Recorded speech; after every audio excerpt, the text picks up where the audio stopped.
Women have been giving birth for centuries, so it's a pretty natural experience, right? Wrong. I'm Stephanie King, professional doula, childbirth educator, and the creator of the My Essential Birth course, the online childbirth education course that's helping women everywhere confidently achieve their best birth. Today's culture would have us think that birth should be treated like an illness or an emergency, and that most of us need other people telling us what's best for our bodies because we aren't the experts. So sit tight, because if you're tuning into this podcast, you'll probably start to believe in your body, your intuition, and find yourself empowered and confident to do what it takes to have the birth of your dreams. If you like listening to me take you through these weekly topics step by step, then you're going to love the My Essential Birth course. Make sure that you're subscribed to the podcast, and definitely head over to myessentialbirth.com for the free downloads mentioned right here in these episodes, and to join the birth course and community full of pregnant moms just like you. I have to add a disclaimer that I am not a medical professional and I cannot provide medical advice. All of the information expressed in this podcast are based off of personal, professional, and educational experiences and are my own opinions. Please work with a provider you trust for medical advice during your pregnancy and birth. Welcome back to this week's episode, and our reviewer of the week is YGBSBJX. It's very official. She says, I'm in my third trimester and was very determined to not study up too much about giving birth, just to preserve the mystery and romance and natural process of it, which I kind of love, and I haven't really thought of it that way before. But she says, then I stumbled upon this podcast, and now I can't help but listen to every episode, and am taking the online birth course. I can't believe all the information I have learned, and now I have all caps, many questions for my next prenatal appointment. I also feel empowered that although I won't be having a home birth due to my husband's concerns, I know enough to advocate for myself in the hospital and to have the best birth I can try to have. I had no idea how many options, choices, and decisions there are to be made that no one even talks to you about. Thank you. Thank you so much for sharing that. And I love it. Okay, this week's episode, not only are you going to get questions, but I wanted to comment really quick about the home birth comment there and your husband not being comfortable. Couple of things. Number one, have him listen to several episodes of this podcast. Number two, make an appointment. They are 100% free, and meet with a midwife at a home birth center setting, and bring him with you and see how you both feel about it. If it's a no-go, then great. You did your work and you can check it off the list. But if you feel something there and both of you end up being attracted to that kind of care, then you can move on with that and feel really good about it. So that is my advice to you there. Not that you were asking for it or looking for it, but it's not even just for you. I want other moms to hear that as well. So this week, I can't wait for all of you to hear this week's episode. Not only because this topic is near and dear to my heart, because you guys know that I am a VBAC mom myself, but also because I get to interview Meagan Heaton, who is with the VBAC Link. Now, we have a special relationship because I actually took my doula training with Meagan. We did this years ago. Yeah. I'm going to let her introduce herself in just a moment, but I know her a little bit, and I feel blessed because I've gotten to speak with you and talk with you like before everything blew up. Like I remember even in that class, and like, I don't mean this in any, like you were like shy and more timid and gentle. And you're like, should I like really be supporting women when I haven't had a vaginal birth? And I just remember that. And now you're like this incredible doula, incredible advocate for all these women. So I don't know. I love that I got to watch you kind of walk through that and learn and grow with you as a doula. So yes, please take a moment, introduce yourself, tell us a little about you, your family, and then let's dive into today's topic, which is all about VBACs. All about VBAC. Well, thank you. That was so sweet of you. And I remember that feeling too when we were in that class. Like there was so much about birth, and all of the stuff about birth was really new to me because I never had any of that experience. It was more like, it wasn't a scheduled C-section, right? But it was a quick C-section. And so I never really had educated myself about birth. So it was all new. It was very overwhelming. And it was hard for me to be like, how is anyone going to want me to support them when I haven't even done this? But it's been quite the journey, and I'm so grateful. So I started my journey in 2014, and the VBAC Link was not on my radar. Actually, it was just becoming a doula. So I became a doula and started doing the doula thing and fell in love with it even more than I thought I would ever fall in love with it. And it truly just became my life, right? And my passion. And then I had a repeat cesarean that was undesired and unplanned. And I started feeling more passionate about VBAC in a whole. And a friend of mine, another doula colleague of ours, at the time, she was also passionate about VBAC. And so her and I got together and we co-founded the VBAC Link. And she has since moved on to be a doulatog, which is a doula photographer. And I'm excited for her journey. But I've been so grateful to be able to stay right here and hone in on VBAC and express my love for VBAC to the world. So the VBAC Link in a whole, we have a podcast as well. It's called the VBAC Link, and VBAC is VBAC for those who might not find it. Sometimes people spell it VBACK, but it's VBAC, vaginal birth after cesarean. And then we also have an education course about how to advocate, how to learn, how to navigate the VBAC world for both birth workers and parents. And one of my biggest drives of this whole thing is not to necessarily talk people into having a VBAC, right? That's a lot of the time they think that I'm just there to talk people into having a VBAC, and that is not the case. It is to help people know their options on both sides of the table, whether a repeat cesarean or a VBAC. And so one of my drives is just to let people know their options in a whole. I just want everyone to know their options so they can make the best choice for them and their family, because sometimes a VBAC isn't going to be the right choice, and sometimes a cesarean isn't going to be the right choice, or cesarean is going to be the right choice, and then vice versa. So that is what I do. I since having the VBAC Link and a doula company, I've had a VBAC after 2 cesareans, and I can kind of relate to your reviewer actually a little bit, because my husband was really not for the home birth thing. He was like, no. He was actually not even really for the VBAC thing. He's like, I'll support you, but why don't we just go in? In fact, the words he used is, why don't we just go unzip you? That's what he said. And I was like, whoa, that is not what I want. And so we educated along the way, and he supported me. And at 24 weeks, I just said, I want to try this other route. And so we met in the middle. We went home birth, or birth center versus home birth and hospital. And funnily enough, after I had my son, my husband said we would never do it in another way. So, but he was in the beginning super uncomfortable with that, right? So yeah. I just wanted to say, I totally relate to that reviewer. I get it. But I do encourage you to as well, go interview, because you never know what's going to feel better. Oh, 100%. So, yeah. My husband, I got lucky on that when we decided to do our home birth, just because my husband's mom had given birth at home with one of her children. So he was kind of like, okay. But by the third birth, realizing he had not been the support that he wanted to be with the first and second, that he thought he would just osmosis, I know what to do. It'll be fine. That third one, both of us were so serious about it, and it made a huge difference. I would love, though, because I've listened to your story on the podcast. I have read your birth story. I remember you posting about it online in one of the birth groups that we're a part of. I remember crying, just like feeling your emotions that you were feeling, or seeing your pictures when you posted them. And I was just so happy for you. And then talking to you about just the craziness of what you experienced in that birth. So this isn't a birth story podcast, but maybe I should have you come back and tell your birth story too at a later time. But if you wouldn't mind summarizing it, tell us a little bit about that story, how you got there, where you were, that kind of thing. I want other women to hear, it is so much farther than possible. You don't even know. And this is after 2 cesareans, which I love. Yeah. So my first cesarean was, again, undesired, unplanned. Honestly, very uneducated. I needed a podcast like this podcast to learn more about how to give birth and how our bodies work and how our bodies are built and all the things and all the options. But I didn't. I was young. I was uneducated, and I just was going to go in and have a baby. And I went in and I did have a baby. I just had a cesarean, and it wasn't something I necessarily wanted. With my second birth, I stayed with the same doctor, didn't really branch out.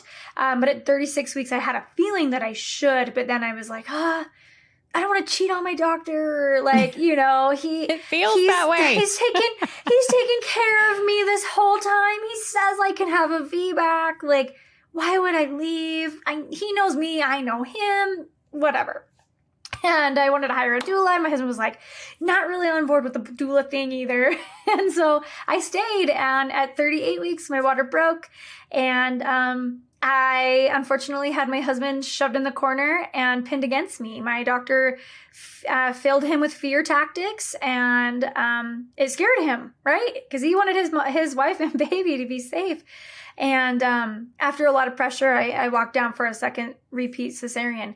And then with my third, I had since become a doula and learned a lot more about my options, changed care a couple times within that process, actually left a really supportive hospital OB, which everyone said I was crazy for, right? Because why would you leave a supportive OB?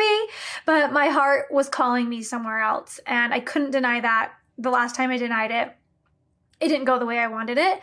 And I'm not saying that that's because, you know, I didn't change or anything like that, but I needed to follow my heart and know that I was going to do everything. So anyway, I had a 42-hour labor, an OP baby that was very stubborn. I changed to a midwife, like I said, at the birth center, and it was a lot of work. I had a doula tribe, I would say, because I was in the doula world. Everyone wanted to be a part of my birth, which I was so grateful to have them.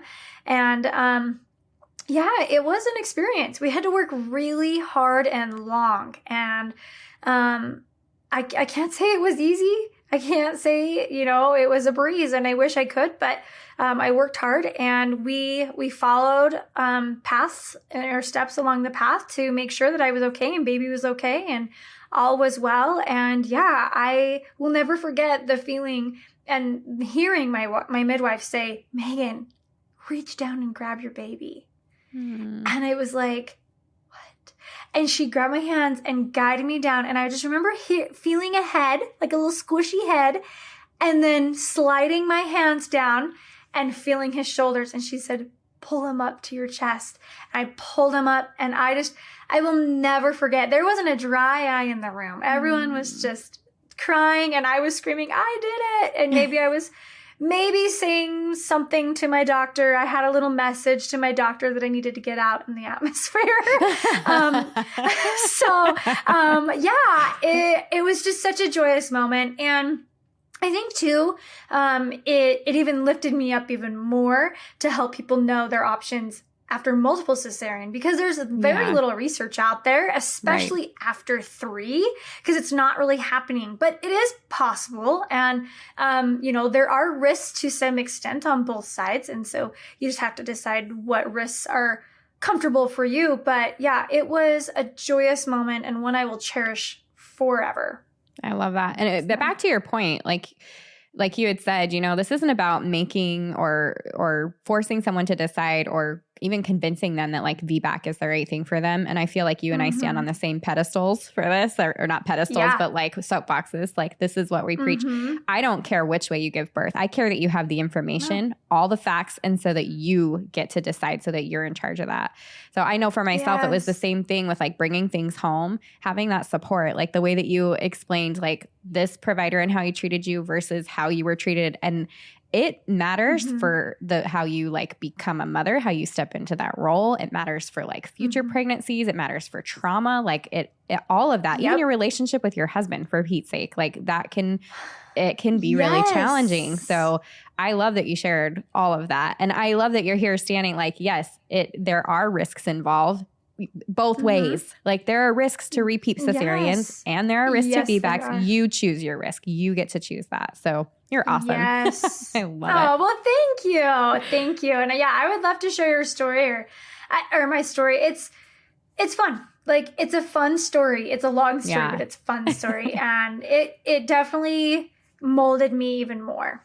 So. Yeah. Oh, totally. Totally. Because I don't know about you. Like, okay, granted, I had all 3 of my babies before I started doing things like birth work, but those experience, it like solidifies it for you. It's like, yes, I am called to this work. Yes, if I can do this, so can you. It's solid. So thank you for sharing that. That was awesome. Yeah. You kind of touched on it, and I would love for you to share, like, what are the benefits of VBAC versus cesarean, or maybe even want to touch on some of what are the risks in regards to one versus the other? What's the biggest concern here? Yeah. So when it comes to VBAC, or you also might hear a reference called TOLAC, which is trial of labor after cesarean. Medical providers, they will consider a person with a previous cesarean a TOLAC until they have a vaginal birth. So if your listeners ever hear that, TOLAC, VBAC, in my opinion, in my headspace, I was a VBAC. I was never a TOLAC after 2 cesareans, right? Like I was a VBAC. And so you kind of have to decipher there and just, I'm going to VBAC, I'm going to do this. But, so the risks, or the biggest concern, I should say, when it comes to TOLAC or VBAC, is uterine rupture. So when you hear the word rupture, it's terrifying. Yeah. It's absolutely terrifying. When you think about your uterus rupturing, it's like, no, I will just not do that. But the risks are crazy low, actually. Now, I don't want to discredit that it does happen, right? And if you're someone that it's happened to, it might as well be 100%. Right. Because that tiny little percent was you, right? But I want to reiterate, like, it does happen, but it is very small of a chance. Like 0.2 to 1.5%. And like the 1.5% is like after 2 cesareans, like over here. And 0.2%, right, after 1.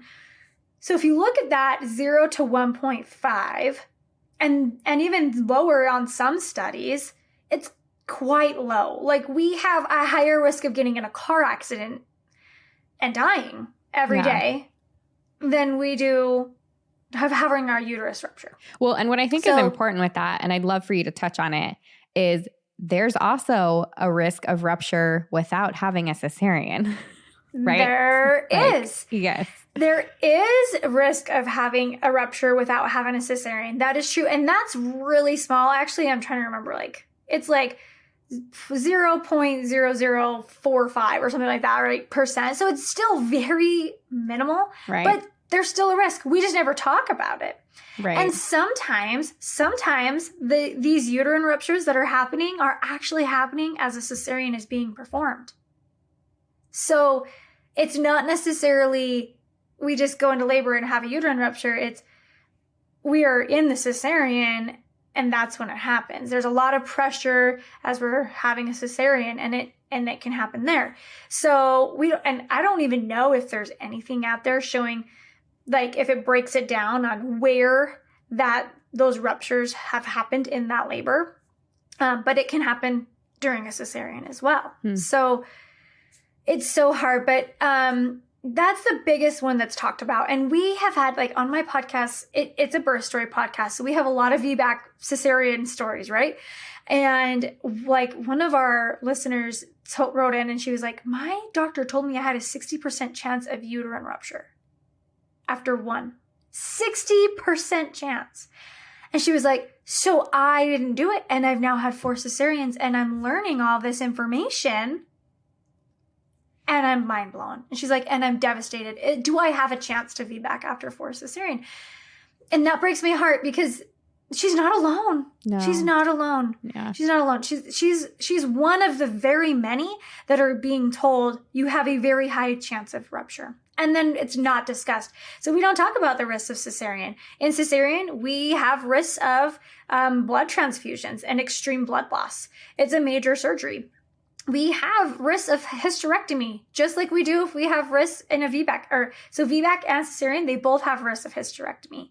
And maybe I should actually provide that breakdown for your listeners as well, because it's kind of crazy when you look at it. So yeah, there are major risks. There are risks for cesarean of nicking a bladder. So when they are performing the cesarean, they have to use the scalpel to cut through, and then they have to get to the baby, right? And there is a risk of your bladder being nicked and having bladder issues forever, but we don't talk about that. Right. And with vaginal birth, we have incontinence issues, and I mean, it's not all sunshine and butterflies on both sides, but there's risk. There's also risk of baby being cut and nicked. Yeah, right. And that's an issue too, and that's a concern as well. So yeah, I mean, there's definitely risks on both sides. You just have to, I encourage anyone who is wanting to VBAC to break it down and decide what risks are acceptable for you. Yes. For you as a whole, as an individual and your family. Like, you might want to discuss that with your partner. But yeah, like, what's acceptable for you? Because if 0.5% or 0.2% is not acceptable, that's okay. That's okay. But if you see 0.2, 0.5, 1.5, you're like, okay, I'm comfortable with that. Then go for it. Yeah. Right? Yeah, I like that. You kind of touched on it, actually. I'm curious if you can go over, because I want to talk VBAC calculator in a moment. When you're talking about percentages. Talk about soapboxes. Yes. Talk to me about how providers determine not only your risk, but if you're a good candidate. I want to go over a couple different topics, but leading to that terrible calculator. Oh, the calculator. I cannot even believe that it ever became a thing. Yeah. Still to this day, Yeah. it drives me nuts. They have made adjustments since creating it, which I'm grateful for. And it was in the race department. So crazy enough, I'm going to go back, but crazy enough, if you selected a certain race, it dramatically lowered your chances on that calculator, which drove me nuts. Yeah. So, are you a good candidate? That's such a good question. There are definitely different things that may disqualify you in having a VBAC. And those are rare. And again, there are some grays in there because some providers may say, well, your last birth, you didn't dilate past a 4 after many hours. And so your body just doesn't know how to do it. So you're not a real good candidate. So if that is something you're being told, I just want to say run from that provider because that provider does not know what they're talking about. Yeah. Just because your body didn't dilate one time doesn't mean it's not going to dilate the other. And honestly, there was a reason why it wasn't dilating more than likely that first time. So they may bring up your past experience.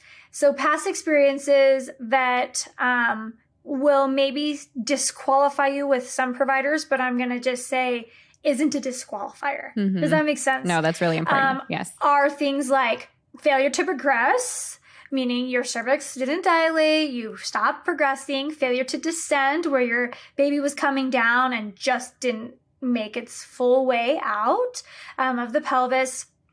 Big babies. So if some people naturally grow big babies, like big babies, bigger babies, that may be something a provider will disqualify you as being a candidate, but it's not really a disqualifier. Right. Crazy enough, like 9% of cesareans that happen are due to suspected big babies. Yep. So like 1.6 or 1.7 of them are actually larger than like 9 pounds, like 8-9 pounds. Yeah. So just to say, like, well, I talk a lot about ultrasounds too, because it's suspected big yes. baby, like you're saying, or even women who have hypertension or preeclampsia. Mm-hmm. Like that doesn't necessarily mean you're going to have a big baby or that you can't birth or that baby. Or gestational diabetes. Yeah. Yes. Like these things, they don't, exactly. They don't necessarily mean that. So some of the big things that a provider right away is going to look at is the history. Why did you have that cesarean? Second of all, they're going to look at BMI, overall health.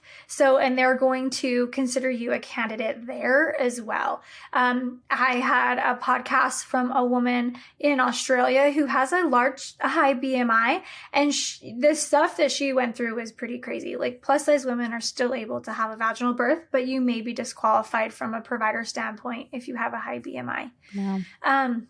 So if you've had a prior vaginal birth before, you're going to be a higher candidate on their list than if you have had, no vaginal births. If you've made it to 10 centimeters, you're going to be higher candidate. But again, if that reason was failure to descend, meaning a baby come, then they might knock you down a little bit.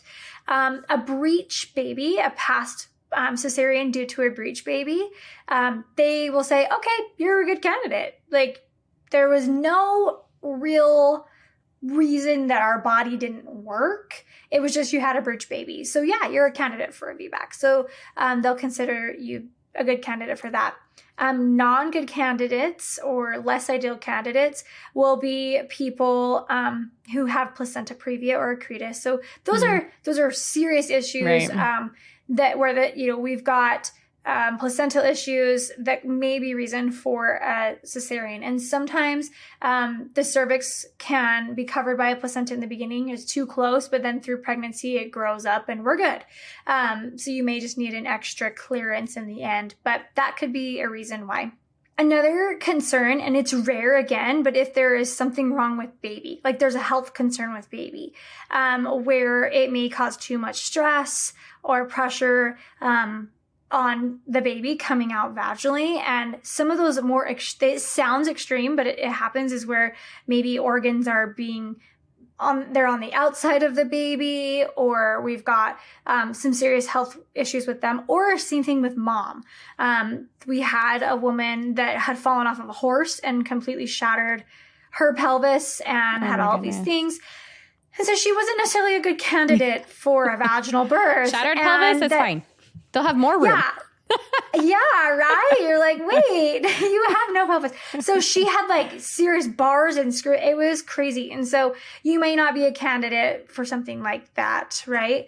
So yeah, I mean, again, like there's some gray in there where they may say, oh, you're not really a good candidate, but that doesn't mean you are for sure not. And that, we go to that VBAC calculator that was created, and it's like, what was the reason for your cesarean? How old are you? What's your race? Although they dropped that. All of these things. Have you had a previous vaginal delivery? And that gives you a percentage of your likelihood of actually giving birth vaginally. Julie, my old partner, she had a mom that had a 4% chance on her VBAC calculator. And there's a lot of people that will take that 4% chance and say, I don't have a chance. Right. Like, I'm not going to do it. But this client of hers went on to have a beautiful VBAC and with no complications after her provider gave her a 4% chance. So did she go on with the provider that gave her the 4% chance and still had a VBAC with that provider? I believe that she did, and I believe she did, and she had to fight. I remember the story of like she had to really stand up for herself. That's why she hired Julie, and all these things. So I'm pretty sure that's why she hired, like, got a doula and everything. Yeah. But yeah, she totally went on and had a beautiful birth. And so this is just my reminder: is no one knows you like you know you. Yes. Tune into your intuition. Tune into your heart. And see what that is telling you, and follow that. And I will guarantee you, 100%, I can say I guarantee you, a link on the internet titled the VBAC calculator does not know you. Right. And will not tell you what is actually going to happen. So, So, like I said, there's some reasons why you may be saying that you're not a candidate, and then that there are some that it increases your chance of being a candidate because you've had certain things. Yeah. And that's this whole VBAC calculator conversation, which could truly be an entire podcast of just us being really mad about it. But the thing that upsets me about it too is or something I want to make mention of, like if you're with a provider that's using this, for me, that's a red flag right there. I'm like, if you were going to plug stuff in, because that puts it in their head, whether or not I'm going to feel affected by that, which it's also going to put certain conversations happening in my head. If that provider is going off of that, whether or not they say, it puts you at this percentage, but it's probably fine. That's in their head. And why are they using it then? Because there are providers that don't use it, that wait and watch and listen to your body and trust the process. And so I say, if somebody's using a VBAC calculator on you, that's my run. Like you don't have to be there with that person while they're using it. You can choose a different provider. I hate the VBAC calculator with a passion. So Yeah, you're Me right. too. Nobody, Me too. there's no way to like say based off of your checklist. No way. Yes, that my vagina is There's going to no do. I mean, even people who don't have VBACs, like pregnancy to pregnancy, birth to birth, are completely different. Yes. Yes. Yes. I know. And same thing. I don't want to like fill this with negativity or like disgust upon something. But if there was something I was very passionate about and very negative about, it would be that. Yeah. It would be that. Ignore the VBAC calculator. If your provider has given this to you, ignore it. Ignore it. Possibly interview a new provider.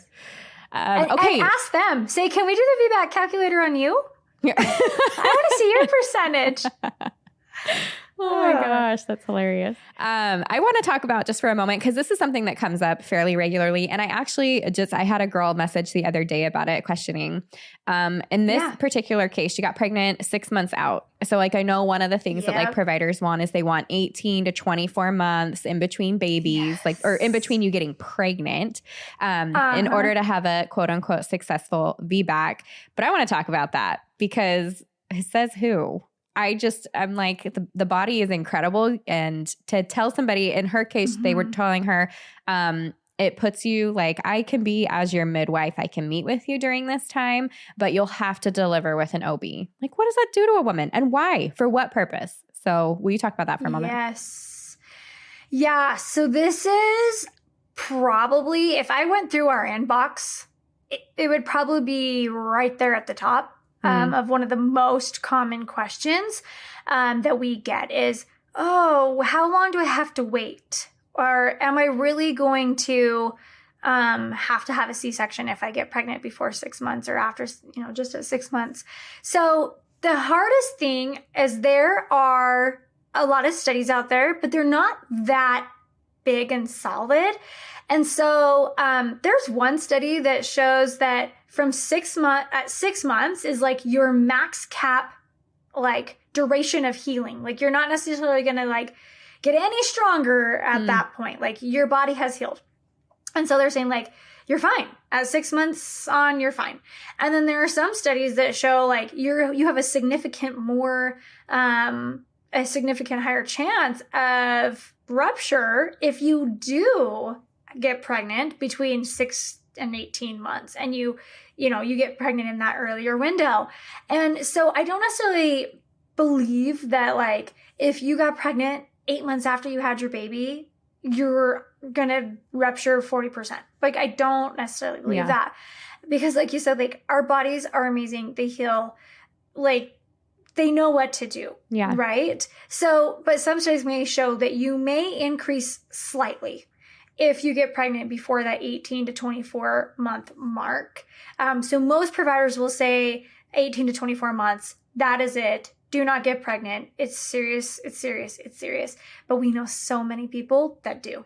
Like Julie, my old partner. Yeah. Like Julie, my old partner, all of her kids are so close. Like you, right? Like there is proof out there that it is possible, that it is done. So yeah, the chances may increase slightly earlier on before your body has had time to heal, but that does not disqualify you. I have spoken to a midwife. I'm actually going to bring her on. She's amazing. And she talks about how they had a previous cesarean patient who went on to have a baby. I think it was like 3 or so months after, like she got pregnant again, like 3 months after baby, like really quickly. Right. Yeah. And she went in and she did have a repeat cesarean and her body didn't look like it had a repeat cesarean or had a cesarean in general. How interesting. Like there was not, right. And so she talks a lot about nutrition and how after we have our baby, like if we need to focus on nutrition and fuel our body, let our body heal, like give it the aid and the tools that it needs to properly heal. Yes. So if I'm just going to say out there, like if you are wanting your babies closer and you have a cesarean, do some research for sure. And I can provide you with some studies for your show notes if you'd like, for the length, but focus on healing your body. Good nutrition, good hydration, giving back to your body. and following your heart again. Yes. Sleep. Yes. Sleep is so big. And I know it's so hard after we have a baby, but you must find time for it. You must find time. And if that means hiring a postpartum doula, or if that means having mom come in, you know, and helping, like, do it for sure. Take advantage of any time you can to sleep and get good nutrition. But yeah. So that would be what I would say is some studies show you may have a slight increased risk before 18 months. But again, it's not substantial, and you have to decide if that is substantial enough for you, or if you're willing to take any of that risk. Yeah, I love that. I kind of want to move into, because we're talking about how to decrease risk here, like your provider is kind of on the top of that list. And I always say it's a hard, like, I feel like they're tied, like the provider that you pick and the education and training and knowledge that you give yourself to prepare for that birth are kind of like, it's a chicken egg situation. Because if you have a great provider, but you don't have, you know, and vice versa. Mm-hmm. So I want to talk about, though, and what you've seen personally, because I know that you've attended home birth and hospital birth, and there are risks associated to both. So I'm curious to know what you think about difference in, I'm having a VBAC. My goal is to have a VBAC. It doesn't necessarily have to be unmedicated, but what does that look like, hospital versus birth center? What are your thoughts around the different locations and providers that you can have? Yeah, so let's first touch on provider in general, because just like you said, it's a chicken egg situation where if you go in with no knowledge and you have a provider that is just there doing their job, like, you may or may not have the best outcome. Yeah. You just may or may not. But when you're wanting to go in and have a VBAC, if you're in the hospital specifically, you need to make sure that that provider is in line with you. And so interviewing them, first of all, and this goes for out of hospital too, but in hospital, you need to make sure that you talk with them and have really open answered questions. Things like, if my body is not progressing, what will you do to help me? There's the egg, right? Because it's like, how do you know if you don't know what questions to ask? Exactly. There's the egg. And then we have a provider over here that says, oh, well, there's nothing. There's nothing we can do. We aren't allowed to give you Pitocin. We aren't allowed to do anything. Like, that means cesarean. Okay, well, what if we have a provider that says, well, we would just kind of go over it and we'd look and see what our pros and cons are. Maybe we start a little low dose pit. Maybe we can explore breaking your water if your water's not broken. We can do nipple stimulation. We can bring a pump into the room, those types of things, right? And a provider that's going to support you. Now, this is where sometimes, and I don't want to say that I'm talking bad about one or the other, but this is a lot of the times where that is where it's going to be a strict line where they decipher hospital, home. Right. Because they're not always going to say, oh, we'll bring in a pump and you can start with pumping. Right. And then if that doesn't work, we can try some positions and then we can do PIT and then we get, it's not always the case in the hospital. A lot of the times in the hospital, it's, we got to get this baby out. We got to have this baby. And we're going to do all these things to make this progress. So we need providers that are going to trust us. They have to trust us, because if a provider doesn't trust you, that's a problem, because you're going to be fighting the whole time that you are in this birth. A provider that trusts birth, because there are providers out there that do not trust birth. And there are midwives out there. I will say this. There are midwives out there. We call them medwives. They don't trust birth either. And they feel the need to intervene a lot as well. Yeah. And so we got to find these providers that trust us, trust birth, and are collaborative with us and not against us. And, sometimes in the hospital, it is hard. It is hard because we're navigating through a lot of different people. We've got nurse changes, we've got provider changes even because, they work hourly shifts.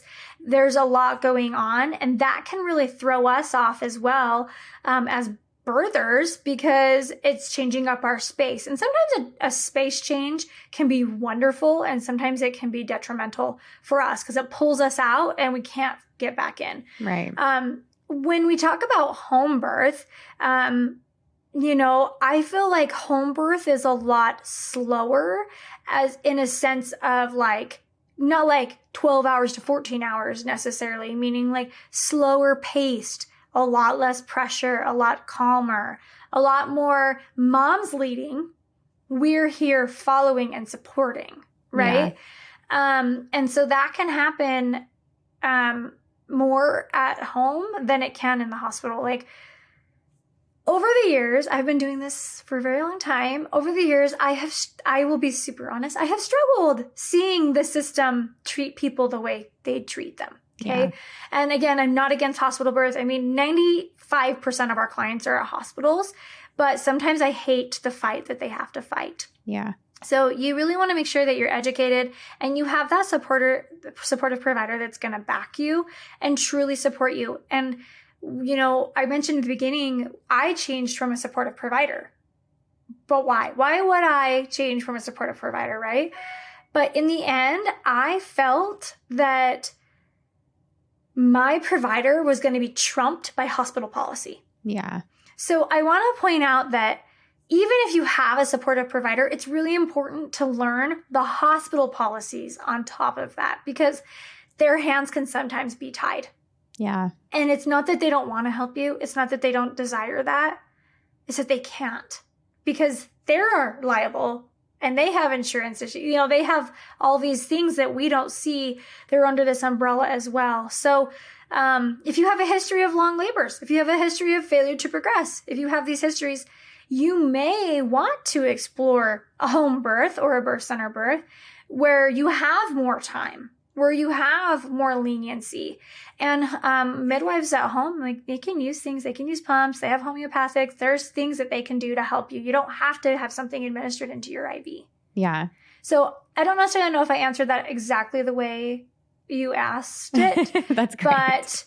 But yeah, like, there are going to be red flags to watch out for both. And same thing with, you know, as you're preparing for birth in general, but for VBAC at home, like, you do want to also make sure that you have a qualified provider there too.